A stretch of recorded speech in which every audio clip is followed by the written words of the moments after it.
Morning class 12th। हमने आपके chapter 3 human reproduction में डिस्कशन किया था प्रेगनेंसी और फीमेल डिलीवरी फीटस डेवलपमेंट। आज हम डिस्कशन करने वाले हैं टॉपिक पार्चुरेशन एंड लैक्टेशन का। जो एवरेज ड्यूरेशन है ह्यूमन प्रेगनेंसी की वो लगभग 9 मंथ होती है, जिसे हम कहते हैं गेस्टेशन पीरियड।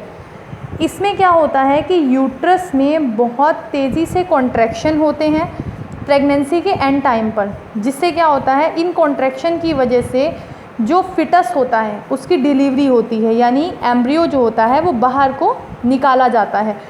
इस प्रोसेस को बोला जाता है फिटस का डिलीवरी प्रोसेस, यानी कि चाइल्ड बर्थ, जिसे हम कहते हैं पार्चुरेशन। पार्चुरेशन एक कॉम्प्लेक्स न्यूरो एंडोक्राइन मैकेनिज़्म है। इसमें क्या होता है कि जो पार्चुरेशन के लिए सिग्नल होते हैं वो फुली डेवलप फिटस से ओरिजिनेट होते हैं, और इनमें जो प्लेसेंटा होता है उसमें माइल्ड यूट्राइन कॉन्ट्रैक्शन होने स्टार्ट हो जाते हैं। प्लेसेंटा जो कि एम्ब्रियो को मदर से जोड़ता है, इसे कहा जाता है फीटल इजेक्शन रिफ्लेक्स। अब ये जो ट्राइगर है यहाँ पर, ये क्या करता है, ऑक्सीटोसिन हार्मोन को मैटरनल पिट्यूटरी से रिलीज़ करा देता है। ऑक्सीटोसिन हार्मोन जो रिलीज़ हुआ है यूट्राइन मसल्स के लिए, और ये यूट्राइन कॉन्ट्रैक्शन को और ज़्यादा स्ट्रॉन्ग बनाता है, जिससे क्या होता है कि यहाँ पर फर्दर ऑक्सीटोसिन और ज़्यादा सीक्रेट होता है, और एक स्टिमुलेटरी रिफ्लेक्स जो होता है वो यहाँ पर यूट्राइन कॉन्ट्रैक्शन के बीच में और ऑक्सीटोसिन सिक्रीशन के बीच में लगातार डेवलप होता है, जिसका जो कंटिन्यूइंग सिक्रीशन है उसका रिज़ल्ट ये आता है कि ये कॉन्ट्रैक्शन स्ट्रॉन्गर से स्ट्रॉन्गर होते चले जाते हैं। इसीलिए जो पेन होता है वो बहुत ज़्यादा इंक्रीज़ होता है।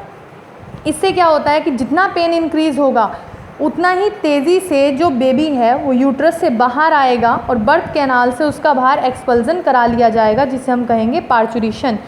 इसके बाद इन्फेंट डिलीवर हो जाता है और प्लेसेंटा के सहित उस एम्ब्रियो को बाहर खींच लिया जाता है और फिर उसको कट कर दिया जाता है।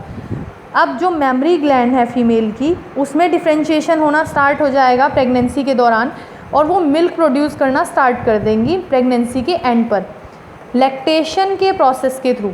इसमें क्या होता है कि ये मदर को फीडिंग में हेल्प करता है न्यू बॉर्न बेबी के, क्योंकि मदर का जो फर्स्ट मिल्क है, जिसे हम क्या कहते हैं कोलोस्ट्रम, जो लैक्टेशन के स्टार्टिंग कुछ डेज़ में प्रोड्यूस होता है, इसमें सेवरल एंटीबॉडीज़ होती हैं जो कि एक न्यू बॉर्न बेबी के अंदर रेजिस्टेंस डेवलप कराती हैं कई बीमारियों के लिए। ब्रेस्ट फीडिंग जो होता है वो इस दौरान इन्फेंट ग्रोथ के इनिशियल पीरियड में डॉक्टर्स के थ्रू इसीलिए रिकमेंड किया जाता है ताकि बेबी हेल्दी रहे और उसमें बीमारियों से जो लड़ने की पावर है वो बढ़े। तो ये है आपका topic parturition and lactation.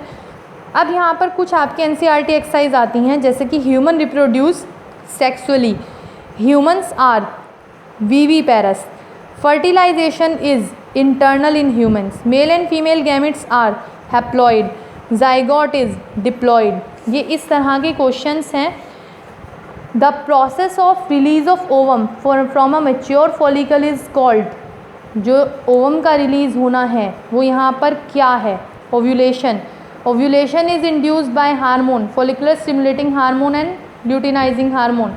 Fusion of male and female gamete is called fertilization। Fertilization takes place in human body, female body। Zygote divide to form morula। The structure which provide vascular connection between the fetus and the uterus is called placenta। यहाँ आपको second question में male reproductive system का एक well labelled diagram draw करना है। Third question में जो female reproductive system है उसका एक वेल लेबल्ड डायग्राम ड्रॉ होगा। फिर हम टेस्टीज़ के और ओवरी के 2 मेजर फंक्शन, इनको कल डिस्क्राइब करेंगे। इनसे आगे के क्वेश्चंस आपको कराए जाएंगे। पहले आप इतना प्रिपेयर करिए। Thank you.